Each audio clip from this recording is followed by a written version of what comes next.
I am Simon Nyorofun. I'm the CEO of Greenvine Farms Nigeria Limited. So I started my agribusiness growing of tomatoes, cucumber and habanero pepper in 2021. I started on 1 acre of land. After that, I started expanding because of the demand and how profitable the business is. Of course, we know because of the population in Nigeria. What's the size of your farm? We are operating on 30 acres of land. This is Mr. Simon, a Nigerian farmer growing tomatoes, cucumbers, and habanero peppers. What started in 2021 on just 1 acre of farmland has grown into 30 acres, spread across 3 different locations. And he didn't even study agriculture. But I didn't even study anything related to agriculture. Wow. This is one of the most profitable business you can do in Nigeria. Motivated me about growing vegetables like tomatoes, cucumber, and habanero pepper is because of the demand. There is high demand for it. So no one can do without consuming pepper or tomatoes in a day. In Nigeria, I don't stress myself before I sell my produce. But the problem with farmers in this part of the world is that they don't work on their yield. They tend to focus on the market price. Once you have the expertise and you have good yield, forget about the price. You will make ×3 of the money invested. The type of farming we are practicing is precision agriculture. When you invest 5 million naira, you are sure you are getting ×2. So today on the Legacy Level series, we are taking a closer look at how he built it. From starting small to scaling farmland across different locations. I am Danica Kosi, and if you are watching this, you are part of the Mogul tribe.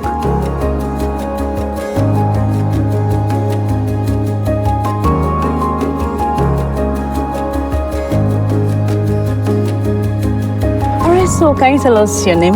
Tell us about yourself. I am Simon Nyorofun. People call me Coach Simon. Okay. So I'm the CEO of Greenvine Farms Nigeria Limited. Okay. So situated in Ogun State, Okeodo. So this farm was established in 2021. Okay, and what we do, we plant tomatoes, cucumber, and then habanero pepper. For how long have you been into the business? Yes, about 5 years. What's the size of your farm? Yes, about 30 acres. About 30 acres. And we have 3 farms. So farm A, farm B, and farm C. Okay. So this is farm C. And we have, each. yes, 10 acres. All right. So why did you decide to go into crop farming? Why not any other thing? Yes, what motivated me about growing vegetables like tomatoes, cucumber, and habanero pepper is because of the demand. I discovered that there is demand for these 3 crops. There is, high demand for it. So no one can do without consuming pepper or tomatoes in a day. So in Nigeria. In Nigeria, okay. In Nigeria. So, and ever since I've been growing these 3 crops, so the demand has been, there. I don't stress myself before I sell my produce. But I've already asked you why you decided to go into crop farming and not any other kind of farming, right?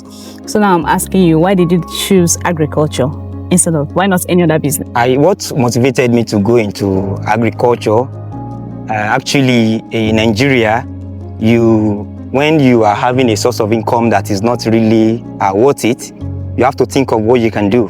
Okay. Naturally, I have passion for farming. So aside that, I discovered that this type of farming is profitable in Nigeria. This is one of the most profitable business you can do. In Nigeria. Wow. So I didn't study agric in school. I'm a graduate of University of Ibadan, first degree and my master's degree. Okay. Where I studied physical and health education for my first degree, and my second degree, sociology and psychology of sport. I didn't even study anything related to agriculture. Wow. So but I have passion for it, and also I got the inspiration from God. Okay. So I dreamed about it and I decided to follow my dream. Wow. And ever since then, God has been by my side. We have been succeeding, and which you can see from our farm. I research a lot on internet, so trying to see what others are doing outside, how the farming system in the European nations. Then I replicate it. Most of the things I didn't even go for any training. Yes, I gathered my experience online. Okay. To take my phone. Okay, this is what they're doing. Then I replicate it. Without any experience? Without any experience. I'm a coach. I used to teach in a school in Aja. Okay. Did you teach anything related to agriculture? At all. Okay. I'm a physical and health education teacher. All right. That's what I studied. No practical experience. Oh, wow. I got the experience from practicing. Okay, on the farm. On the farm, yes. Okay. Like I said, I research online. So whatever I see online, I replicate it. Oh, wow. So did you start this big?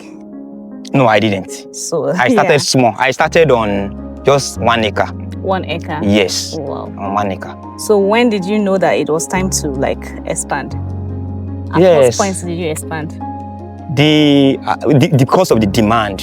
Okay. Like I said, I started in 2020, 2021. So I started expanding from the produce. When you begin to sell, of course, you started with a little million of naira, then you discover that, okay, the million keep multiplying, and the demand keep coming, so you have to expand. Were you scared when you started? Yes, yeah. I was scared. But yeah. One thing that is important is whatever you're doing, if you are inspired by God and God is really with you, there's no need to fear. So God has been by my side. So what are the challenges associated with what you do? Because we know that crop farming comes with a lot of challenges. Yes. So what are those challenges? Yes, from the beginning, the challenges, number one, was expertise. Okay. Then access to inputs, quality inputs. All right. It was a very big challenge. In fact, there was a time I spent about 3 million naira on inputs, and the inputs I got, they were all fake. Really? And I used them, they were not working. They were not, they were not of good quality. They were not even reflecting on my plants, on my crops. So most of the challenges in this type of business is access to inputs. So number one, the inputs are very, very expensive. They are not affordable. So, but even if they are expensive, there was a time that when you don't have the right knowledge to do the right thing, so you discover that you won't get success. Oh, wow. But the moment I begin to research on the right input, quality inputs, ever since then I've been experiencing, there has been success on my farm. You made mention of having like 10 acres in 3 different locations. How do you manage that? Okay, thank you. I have 3 farm supervisors. Okay. So these farm supervisors they are trained. Okay. By myself, and we have other workers working under them. Really? So how many workers do you have? In this locality, we have about 20 permanent workers, and we have other contract staff. Do you do all year round? Or yes, never out of season. Right? Never out of season. Never out of season. Yes, never out of season. Because we are into irrigation farming, we don't depend on rain. We use a borehole directly to and we use a drip tape. That's all we use. So we don't rely on rain. We always produce. In fact, our harvest is almost every day. Really? Every day. If we are not harvesting tomatoes, we are harvesting habanero. If we are not harvesting habanero, we are harvesting cucumber. So how do you manage pests, diseases, and all in your farm? Okay, we have a professional feeding plan. So we even before we plant, we have a plan for pest control, disease control on our farm, which is a program that we use based on our expertise and research. And that's what we use to manage integrated pest management. So 30 acres is quite a lot. So what kind of, do you practice mechanized farming or just? Yes, we use technology. Okay. We use tractor for our plowing. Yes, we use tractor. Okay. Then we use, for our spraying, we use electric sprayers, and then, so that's what we use. You said you are into tomatoes, habanero, and cucumber. Cucumber, yes. So out of these 3 crops, which would you say is more profitable? Yeah, they are all profitable. Okay. They are all profitable. You know, one of the challenges with farmers in this part of the world is a good agronomy practices. Okay. Then good yield problem. Really? So one thing that I have come to discover in this business is that once you have a good yield, honestly, they are all profitable. Once you have a good yield. For example, on this particular project, let's say I've spent about close to 8 million around this project. Oh, wow. Buying seed, drip tape, fertilizers, mulching film, and others, workers and everything, close to 10 million naira to set up this farm and bamboos, everything. Yes, just the tomatoes. All right. What's the size? Sorry. This is about 2 acres. 2 acres? 2 acres, yes. Tomato farm? Yes. Wow. So do you recoup that?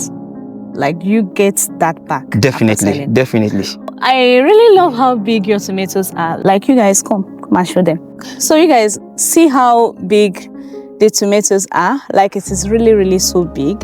So how what kind of tomatoes is this? Okay, this is Rock F1 tomatoes. Okay. It's semi-determinate tomatoes. Okay. It has the potential of giving you, on average, 4 kg per 4 plant. kg per plant? Yes, 4 kg per plant. Really? Yes. Rock F1? Yes, Rock F1. Okay. Yes. Is that the only type of seed that you use on your farm? No, or use other types? We plant others, we use other types too, like Reader F1. Okay. Yes, also from the mustard seeds. So then Platinum F1 and then Diva F1. Okay. Those are the about 4 major varieties that we grow on our farm. So out of all these 4 varieties that you mentioned, which one is your favorite?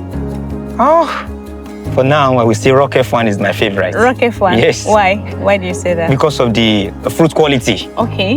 The demand in the market. It looks very fleshy. Oh, wow. And the color, the shape, it has an oval shape. Okay. So the price for that one in the market? Yes, it's always competitive. Different. Yes. Is it different? Yes, not really different, but at least the demand and the competitive aspect of it. People, for example, when you place Platinum side by side with Rock F1, people will surely go for Rock. However, Platinum yields very well too. Oh, wow. Yields very well. So which one yields better between the two? For now, I will say both of them. They have not seen the difference. One. Yeah, one. There has to be a winner. Which one? I will say Rock F1. Rock F1. Yes. From harvesting, like once you start harvesting this Rock F1, yes. For how long do you get to harvest before you? Depending on the climate. Okay. So at least like the one that if there is no everyday rain, if the weather is okay, at least 3 months. At least 3 months. 3 months, yes. Oh wow. If the weather is okay, but if the weather is bad, let's say 2 months. Okay. So the tomatoes we are looking at right now in the video, how old are these? Yes, they're about going to 3 months now. Okay. Yes. But it's you've over already 2 months. Started harvesting, right? Yes, we've started harvesting. Oh wow. Yeah. Wow. So how do you sell? Like you guys, you need to see how far we came. Yes, for example, thank God for social media. Yeah, social media. I've been using social media to market my produce. We are connected to the international markets in Nigeria, so majorly to Lagos and markets. All right. Like my 12. Then we also have other off-takers. Okay. So like there are companies, they request from us and we supply them. All right. Oh well, I saw a bus when we were coming in. Yes. Are they off-takers as well? No, they are not. We have agent going to my 12. That particular order is going to my 12. You guys, you need to see how far we traveled to get here. Like, you need to start appreciating this channel, to be honest. His farm is actually close. Since your farm is close to the border, yes, you guys, we are close to Benin Republic, yes. Okay. Since your farm is close to the border, do you also sell there? Or you just sell within Nigeria? Yeah, we sell within Nigeria. Okay. Even though the demand in Nigeria is enough for us. Okay. The demand is too much. It's high already. You know, Nigeria has the population in Nigeria, so the produce that we have is not even enough. It's not enough for even other people bring from other countries. We have seen them bringing from Benin Republic. The demand is very, very high. Even the season, like April, May, June, that period we used to have scarcity of tomatoes. When those coming from the north, the northerners, they stop bringing and probably they stop bringing to the southwest. So anytime from April, May, June, we used to have scarcity of tomatoes. So that period, the people from Benin, they usually come to this area to get tomatoes. So I know that a lot of people here in Nigeria go for Platinum because of its high disease resistance. Is that still the same thing for this one? Sorry. Yes, for Rock F1, the disease resistance is high, very okay. So compared to other varieties, so it has a resistance to bacterial wilt, tomato curly leaf disease, late blight and early blight, which are the 4 major diseases affecting tomatoes in this part of the world, especially in Nigeria. Never out of how season. do you cope with the price fluctuation? Okay, like I said, as a farmer, I am not after the price. Okay. I am after the yield. All right. Like I said, once you have the expertise and you have good yield, forget about the price. Okay. You will make ×3 of the money invested from my experience. Okay. For example, the type of farming we are practicing is precision agriculture, smart farming. When you invest 5 million naira, you are sure you are getting ×2. Okay. That is the type of farming that I practice here. The problem with farmers in this part of the world is that they don't work on their yield. They tend to focus on the market price. All right. So, and for somebody like me, I am the market price is not I don't have issue with it. Though I have information. One thing I also need you to understand is information. Okay. Some farmers can be selling at a very ridiculous price because they don't have information. Okay. We tend to go to the same side. But because of my own findings and connection, I sell at good price, even while other farmers are selling very ridiculously. Okay, your price is always good. Yes. So because I've been able to create a very competitive environment for my farm produce. I have a lot of demand, a lot of, off-takers. So I go for the best to sell my produce. All right. So you said something now that you focus on the quantity and not the quantity price. and quality. Okay, the quantity and not yes, the because when the quantity and the quality is okay, it's okay. Forget about it. People will come for your own. That's why I don't just plant anyhow variety. Okay. I plant varieties that when it gets to the market, even if they are buying other people's produce at 1,000 naira, they will want to come for my own at 1,500 or 2,000 naira. All right. That formula has been working for me. It has been working for you. Yeah, it has been working for me. All right. Because I was going to ask you, since you said you focus on the quantity and the quality, you said something yes. about the quality, I was going to ask you, does that mean that you don't even mind? Because, of course, we know how expensive irrigation farming is, right? Yeah. Here in Nigeria, it is very expensive. First of all, what do you think is the price, the cost of producing 1 acre of tomatoes?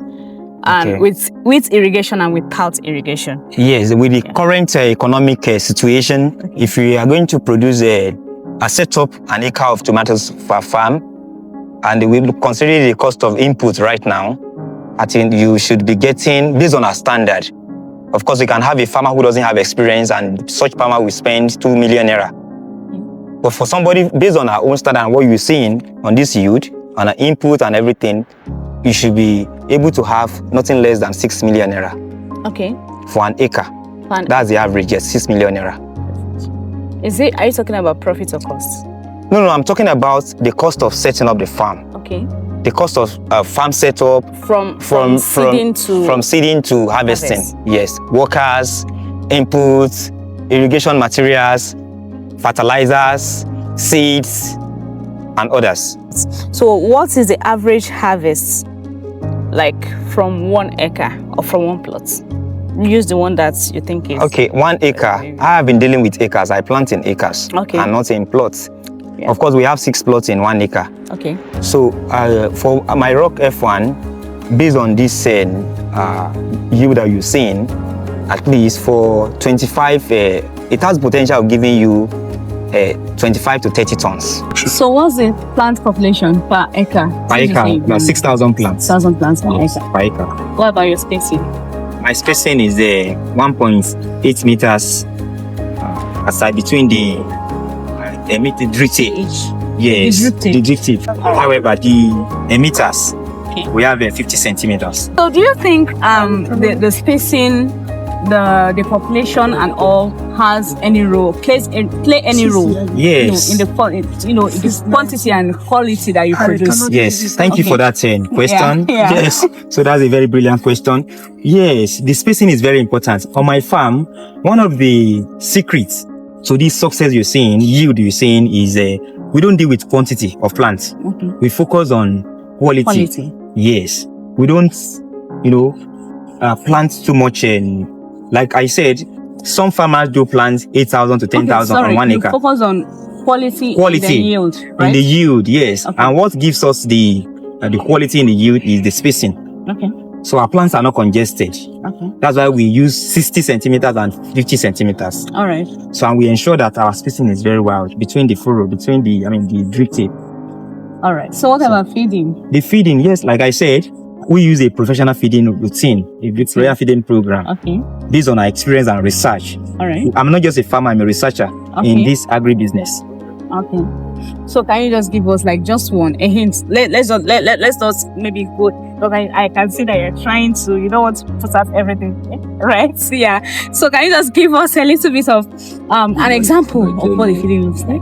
Even if it's not in depth. Okay, yes. For the feeding routine, for example, we have a special fertilizer that we use. Okay. Like Rock F1 is a part of this heavy feeder. Okay. They feed heavily before they can survive. Ranges from calcium, potassium, sulfur, magnesium, copper, and other input. They are all in our feeding program. And we ensure that from phosphorus to magnesium to sulfur to zinc to boron, we make sure that all these nutrients are embedded in our feeding program. So we ensure that our tomatoes, they are being fed every day using the fertigator. We use Venturi system of feeding. So of course we also side dress. With our fertilizers, using our fertilizers. But however, we make sure that at least each day we feed our plants. Okay. I can see that you mulched, right? Yes, this is a mulching plastic. Yes, plastic. So, is there any reason for that? Yes. All right.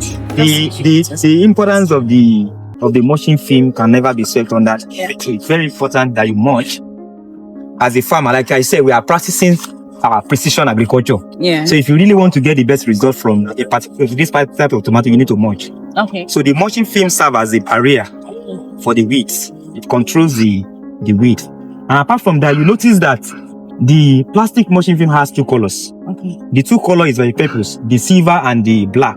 The black is to bring about a kind of moist environment, atmosphere in the soil, while the silver helps to repel the insects. Oh wow! It helps to repel some of the pests affecting the tomatoes. So it helps to control erosion too. It has a lot of advantage for the farm.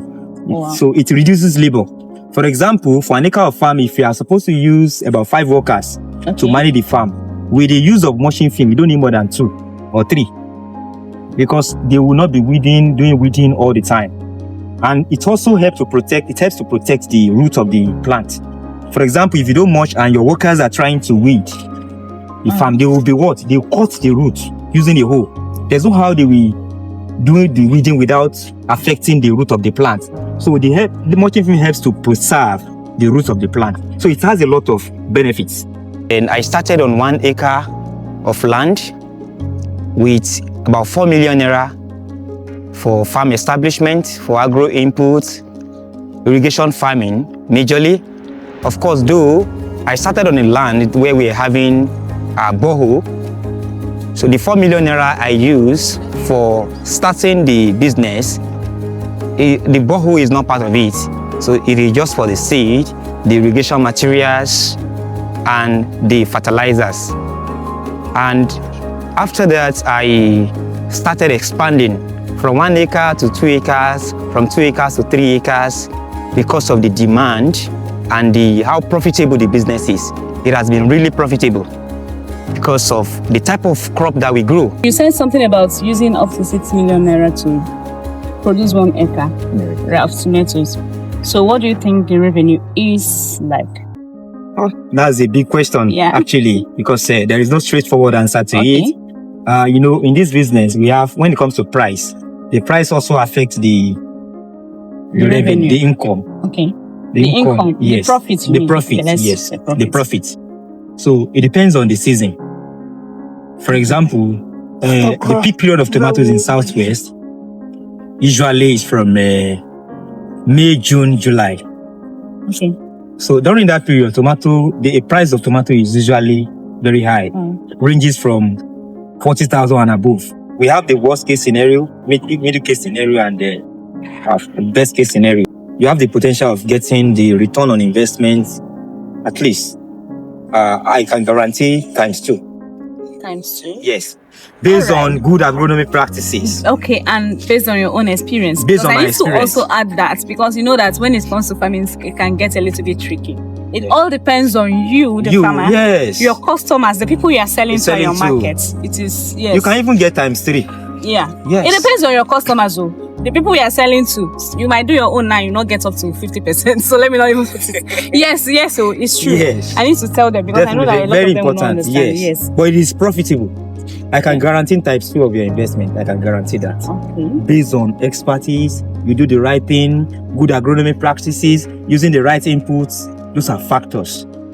And we have seen farmers doing it, investing 6 million, and they don't get anything at the end of the day. And that reminds me.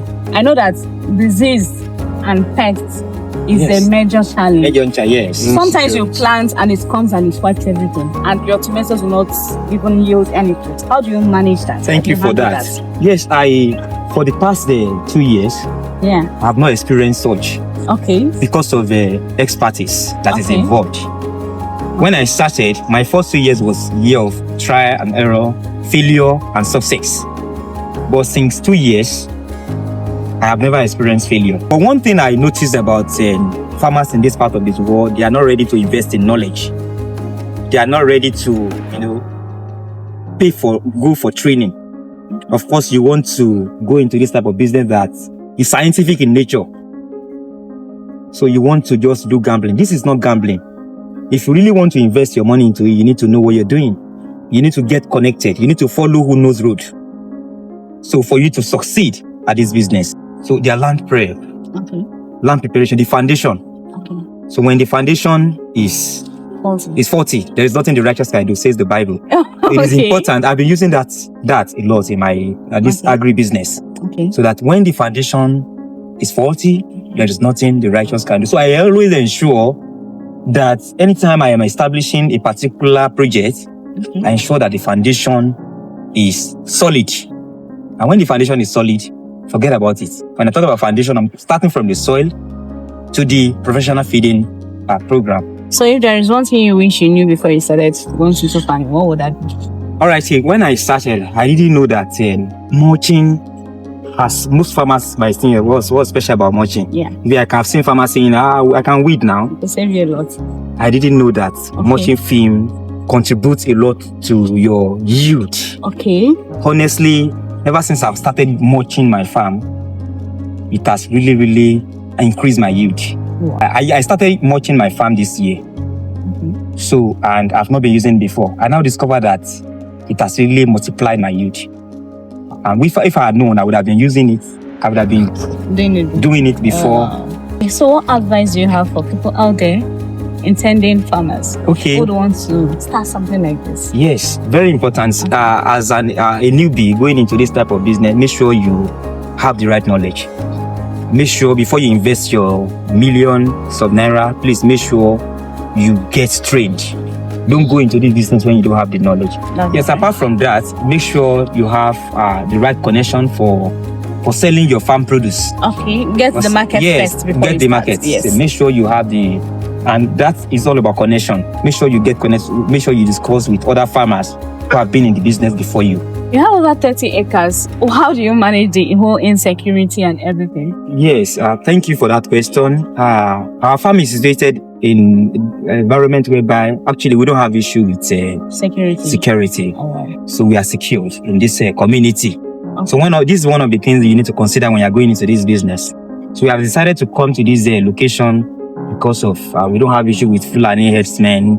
We don't have issue with theft. Of course, it's not really our problem here. So our farms are secured. Okay. Yeah, well secured. So that means you have to look for those farms that are secured. Yes. Okay. You have to look for an area, and then if they are not secure, you have to secure it. But we are just lucky in this environment. We don't have issue with Fulani herdsmen or anything with insecurity. All right. So that was a very, very wonderful and interesting interview and conversation, right? A discussion, right? So, and I do hope you guys enjoyed this video. It is getting late, so your girl needs to hit the road. So I do hope you enjoyed this video. If you did, give it a thumbs up, share the video, and leave a nice comment. I'll see you all in the next one. Bye.